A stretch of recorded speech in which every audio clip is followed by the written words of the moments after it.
Hello hello everybody.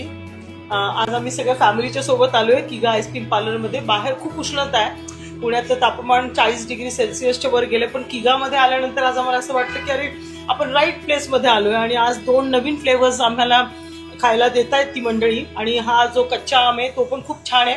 आणि मला असं वाटतं की एक बाईटनी तर काही होत नाही, त्यामुळे सगळ्यांनी एक बाईट घेतल्यानंतर मी परत परत तेच खाते. आणि माझा भाऊ आणखी दुसरा एक कुठला तरी फ्लेवर तो ट्राय करतो. Flavouring is too good.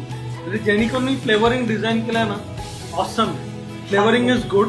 आणि हे मी दुसरा पण एक टेस्ट करतो. यम आहे, ऍब्सोल्युटली टू गुड. परफेक्ट. कैरीचं आहे हे, राईट?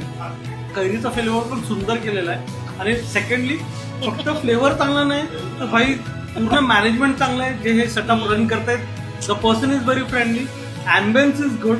सो 100/100.